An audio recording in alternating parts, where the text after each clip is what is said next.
y que es el mío, y por eso no te estaría diciendo votame, pero es prácticamente la conclusión a la que uno sacaba de ese artículo, de ese aviso. Fue página entera de todos los diarios, de prácticamente todos los diarios, y a primera vista lo que parecía cuando se acusa el kirchnerismo de maniqueo, y creo que es una acusación muy válida, de decir nosotros somos el bien y todo lo que nos critica es el mal, uno leía ese aviso y era lo mismo pero al revés: yo soy el bien o vos sos el bien, y todo lo que es inseguridad, corrupción, división de la sociedad, autoritarismo, es el kirchnerismo, o peor, ella, que es Cristina.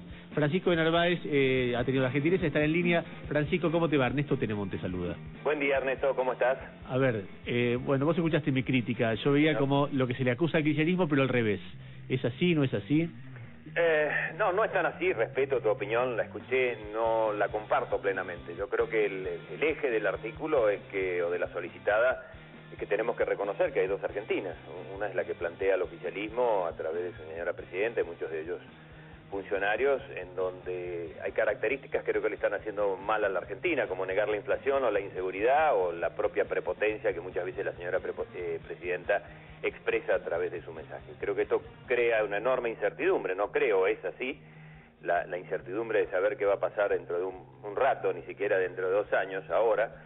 Y el otro país, el país que está reclamando la gente, en la mayoría silenciosa, que está esperando también ser representada, correctamente ser representada, y un país en donde se ilusiona con volver a la normalidad, donde se cumpla la Constitución, donde se cumpla la ley.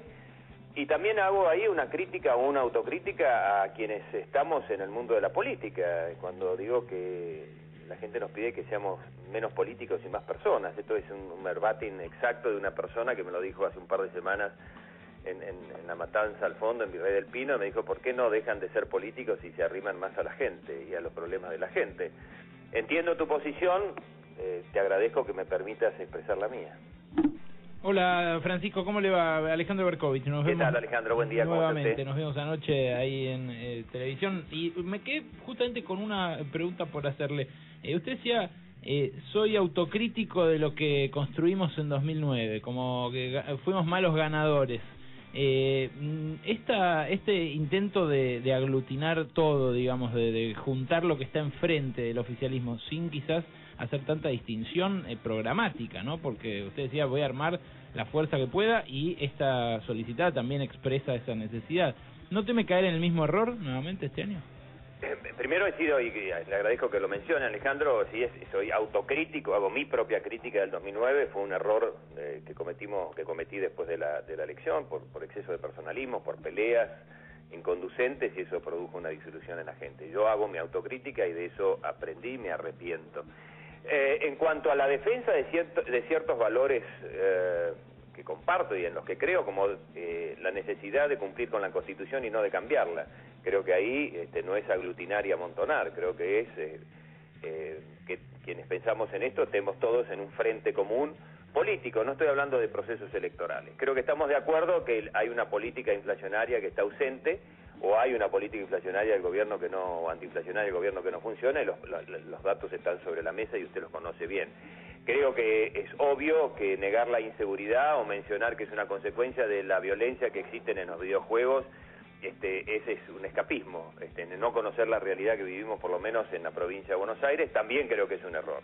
Y atrás de esa, le menciono 3, yo le pongo una cuarta, si usted quiere, la enorme cantidad de recursos económicos que dan las provincias y que el gobierno nacional la usa para apretar a los gobernadores y a los intendentes y someterlos políticamente. Por ejemplo, me traes la lista que armo yo con mi gente, porque si no, no te doy la plata para pagar los sueldos, para llevar las cosas a un extremo.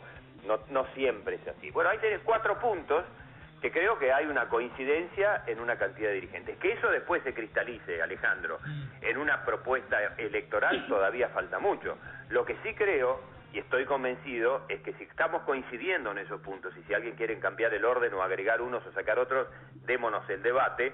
La sociedad está esperando una alternativa clara a aquellos que no les gusta más el cristianismo, que pueden haberle gustado en algún momento. Que sea una bolsa de gatos, digamos, aunque... No, ninguna bolsa de gato, no estoy diciendo eso. No, porque ese es el riesgo. Bueno, los riesgos siempre existen. Cuando uno busca, si no, uno andaría solo por la vida. Cuando vivir en sociedad y representar implica buscar consensos, de ninguna manera generar una bolsa de gato. Que han habido intentos y que resultó en una bolsa de gato, la historia lo demuestra. Pero claramente la intención es, lejos de hacer eso, sino presentar un frente de unidad. A mí, ¿sabés qué? Me llamó la atención, Francisco de la Solidad, que iba contra Cristina. Porque ella era el eje, a ver, por decirlo de alguna manera, el eje de todas las cosas que están mal, iba a decir el eje del mal. Y como sé que ustedes trabajan con muchas encuestas de opinión y de ver qué es lo que percibe la gente, es como si... Yo no sé si ustedes perciben que o Cristina está muy mal o Cristina está muy mal en un sector del electorado que busca a alguien que se plante fuerte frente, ya no a el gobierno, a algunas cuestiones conceptuales, sino en términos casi fuertes, estéticos, a ella personalmente. ¿De dónde sale la idea de...? Porque la comunicación electoral tiene que ver con eso, con encontrar símbolos, ir a favor de ellos o en contra de ellos. Y usar a ella como símbolo para ir en contra, no sé si es muy eficiente o no sé por qué ustedes llegaron a esa conclusión de que les podía servir. El título es fuerte, es así, y yo creo que responde, o responde, no creo, que responde a una verticalidad de este gobierno. Yo, honestamente, Ernesto, no tengo otra información que lo que leo en los medios y lo que escucho de algunos funcionarios de gobierno. Nada sucede en este gobierno si Cristina no da el visto bueno. Moreno no congela los precios si no da el visto bueno. Moreno no amenaza a las cadenas de supermercados electrodomésticos que no publiquen en los medios sin ninguna resolución por escrito, sin el visto bueno de Cristina.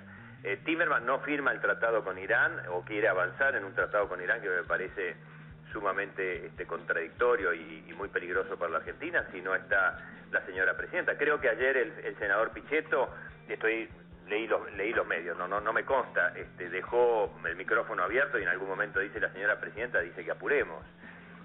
En una sesión, en una audiencia en el Senado de la Nación. O sea, la señora presidenta está atrás de cada una de las decisiones que este gobierno toma. Entonces, es un gobierno tan verticalista, en donde no funciona un gabinete, en donde todo lo que hace pasa por su visto bueno o no, bueno, claramente se tiene que hacer responsable de los resultados de esa forma de conducir. Y por eso la mencionamos a ella. Más allá de que uno puede estar de acuerdo o no, y respeto a las personas que estén de acuerdo, lo que creo que es por lo menos una evidencia, es que ella toma todas las decisiones del gobierno, o la gran mayoría de las decisiones de este gobierno, por lo menos las trascendentales, sin dejar que un gabinete articulado las tome. Entonces, cuando hay que observar o criticar o anteponerse a políticas de gobierno, hay que hablar de la presidenta, porque no hay un gabinete en función. Cuando ustedes ganaron la elección en aquel momento, después surgió una mayoría opositora en el Congreso, y esa mayoría opositora, Francisco, tampoco daba mucho aire al debate, al diálogo, digamos, imponía medidas con las cuales el gobierno no quería ni siquiera empezar a discutir. Como el 82% móvil claro, a los jubilados que vetó. Eso me parecía en su momento una propuesta que recontra cabía hacer, por supuesto. Lo que propuesta pasa con plata y necesidad y un acto de justicia. Pero que la lo que quiero decir notó. es que no se generó como una trabazón en la cual no discutían, tampoco se escuchaban, y había esta división. Me parece, lejos de incentivarla, habría que intentar aplacarla de alguna manera este año, ¿no? Que encima es una elección legislativa donde podríamos hacer un voto más programático, un poco más democrático. Bueno, lo que yo estoy proponiendo es precisamente una visión de la Argentina que se plasma en un programa, y es un programa de gobierno, también es un programa de vida, salir del cortoplacismo. Y no estoy hablando de frentes electorales, Alejandro, estoy hablando de un frente político que acuerde cuestiones básicas. Lo han hecho otros países cuando han avanzado en un proceso de normalización. Yo realmente creo que vivimos en un país hoy en donde suceden y se avalan cuestiones que son, desde mi punto de vista, anormales para la vida que aspiramos muchísimos argentinos. Negar una realidad es anormal. Uno puede estar de acuerdo o no en cómo se puede resolver. Uno puede estar de acuerdo o no en un gradiente de más o menos. Pero uno no puede decir que la inflación es del 10% y después congelar los precios. Uno no puede decir que la inseguridad es una sensación y que en otros países se vive peor, porque se desconoce la realidad en la cual vive la mayoría de la gente. Entonces, cuando uno niega la realidad, es una anormalidad. Ahora, cuando se niega desde el poder y desde la posición, digamos, el cargo máximo del Poder Ejecutivo, que es la Presidencia de la Nación, me parece que estamos en una condición grave de anormalidad. Hay que volver a la normalidad. Y un tema que respeto la posición de quienes piensan o quieren cambiar la Constitución Nacional. Yo creo que lo mejor que podemos hacer es cumplirla.